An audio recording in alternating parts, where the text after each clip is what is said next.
Thank you so much for being with us. It's great to have you with us. It's a packed house, lots of energy.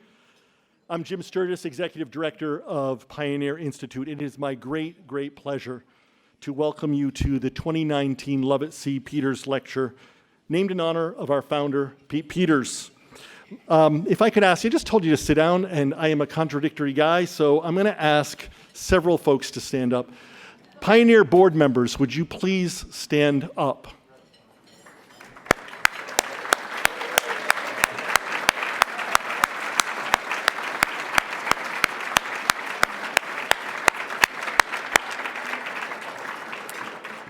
Our sincere thanks to you for your leadership, your mission clarity, and your urgency to expand individual freedom and prosperity across Massachusetts and the country.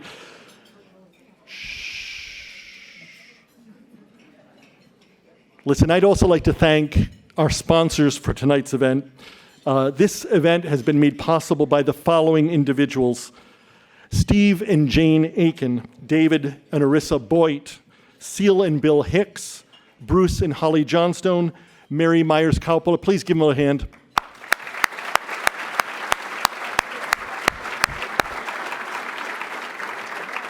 Also, Gary and Emma Campbell, Fred and Barbara Clifford, Brackett and Kathy Deniston, Steve and Betsy Fantone, Al and Pat Houston, Jim and Sally Jocelyn, Gary and Susan Kearney, Holt and Sandra Massey, Adam and Alika Portnoy, Diane and Dick Schmolensee, and Peter and Sally Wild. Thank you so much.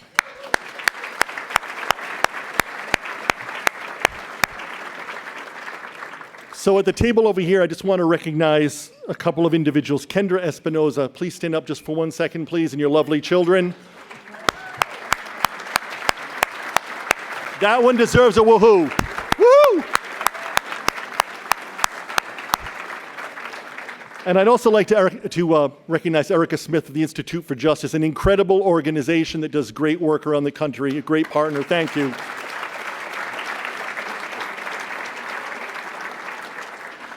Look, I'm grateful for your being here, but I'm also grateful for remarks you'll be making after dinner. This is probably one of the most important school choice cases that we'll see in our generation. So we're really, really pleased to have you here. We're thankful for their courage.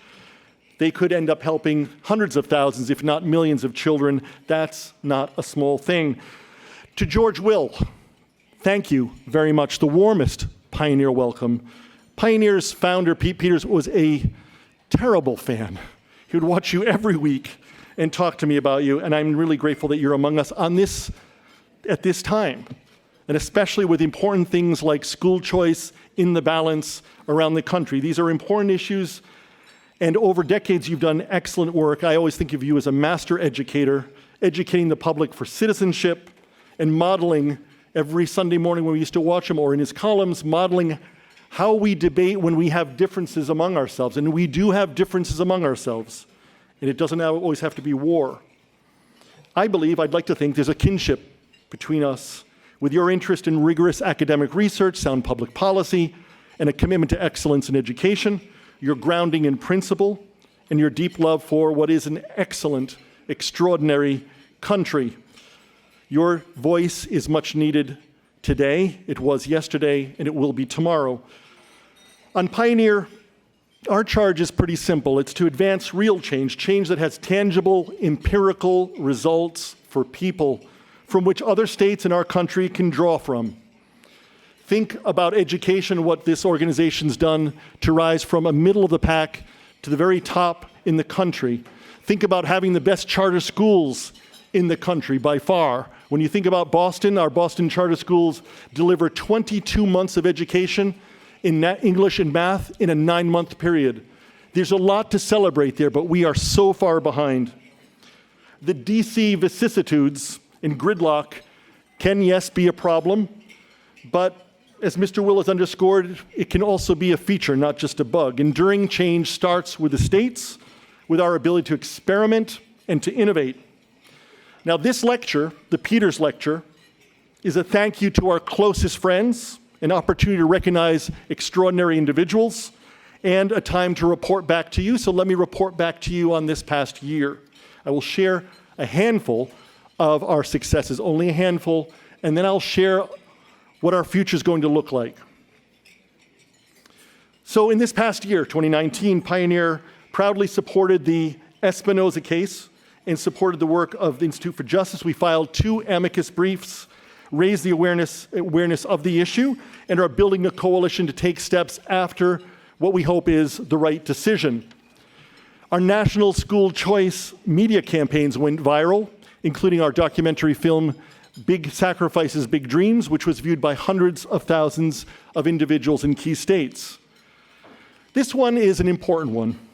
Pioneer highlighted how our state education department decided that it was well within its rights to block hundreds of millions of dollars from flowing to kids who have special needs in private schools, Catholic schools, Jewish day schools. We highlighted this in a report, went to speak with the department, the federal department. They agreed, and they are calling for the state of Massachusetts to reimburse these schools up to $120 million. This will be a fight.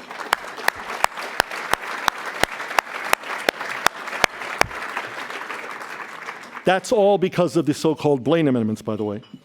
With partners, we fought successfully to expand the wonderful Alma Del Mar School in New Bedford. That was an important battle after the loss at the ballot in 2016. In 2019, we continue to play a role in Common Core. We haven't heard about Common Core in a number of years. I think we've been known as the brains of the anti-Common Core movement. We accept that denomination. The testing consortium, one of the major testing consortiums that once had 26 states, now has a paltry 3 member states. I think we've done our work quite well. In healthcare, we supported the healthcare price transparency successes of patient rights advocates, which has advanced important federal regulatory changes. Our life sciences initiative has advanced the concept of multi-year payments for pharmaceuticals. The bad news, folks, is that while we all adore Charlie Baker, he is actually proposing price caps on the industry, something that we will vehemently oppose. Finally, our work in the salt mines of the MBTA continues. Yes, our research director is now running our wonderful transit agency, and what I would say is this. They would be facing a $400 million deficit this year. It is $15 million. At the same time, they have doubled the amount of money they're investing in upgrades to the infrastructure. We're reaching $1 billion a year. Before we started on this march to reform, it was $425 million. There's a big differential there, folks, and it means that our transit system will get fixed faster. Much road to go forward on, but we're making progress. Our successes are powered by you, and it's also powered by a willingness to experiment. Our organization needs to experiment and try new things for the future. Over the past 5 years, we've implemented Pioneer Legal. That has borne fruit, endless fruit for us. We've developed a specialization in the life sciences. It's not another free market think tank that does that kind of work. We have a great position nationwide. And we have dramatically expanded our audiences in reach. And I'd like to recognize Mary Myers-Coppola, Steve Aiken, Jane Aiken for their support of that initiative.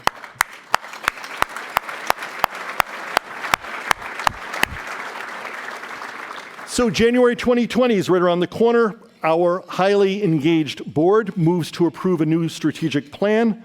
Going forward, we will recommit to certain key issues, but we'll also aim for significant institutional changes and growth. I'm going to give you a few highlights. They're up here on the board. The 4 issues we'll be on are these: education, health, transportation, and economic opportunity. Let me walk you through them briefly.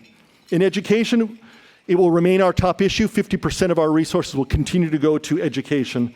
Our work will focus on charter schools and vocational technical schools and broadly school choice. Executing in the aftermath of the Espinoza case will be crucial. Pioneer will also expand its footprint to DC with a temporary office that we take on a 1 week a month basis to expand our work there with a number of other states, coordinating state-driven policymaking. In healthcare, we remain focused on price transparency and the fight to ensure both affordability and also innovation in the life sciences sector. Great focus will be put to transportation. God knows we need it.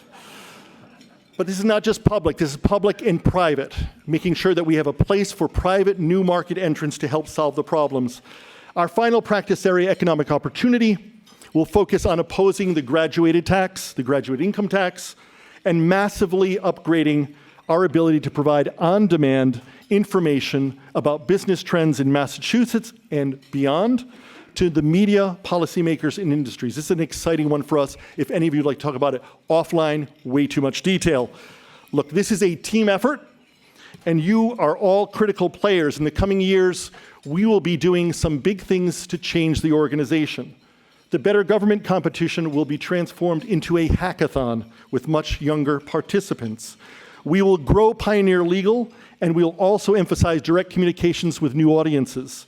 Finally, and this is important, we will be building an advocacy arm to Pioneer to ensure that we speed the delivery of impact. We are truly blessed. We are truly blessed to have you as friends, as supporters, people who actually put money into an organization that wants to drive good things for people, things that will drive prosperity. In that spirit, I'd like to introduce Rabbi Noah Chessis. Please come to the podium, Rabbi. My sincere thanks to the Rabbi for providing tonight's invocation. Rabbi Chessis was educated at the Maimonides School and Yeshiva University, which grounded him in the liberal arts and Jewish texts. His rabbinical work took him to Israel, the Yale Hillel, Toronto, and now Young Israel of Sharon. I have seated him far away from George Will, and there's a reason for that. It's because he's a rabid Red Sox fan, a proud local who he served on the Red Sox grounds crew. And you are, I think, the only Chicago Cubs fan here.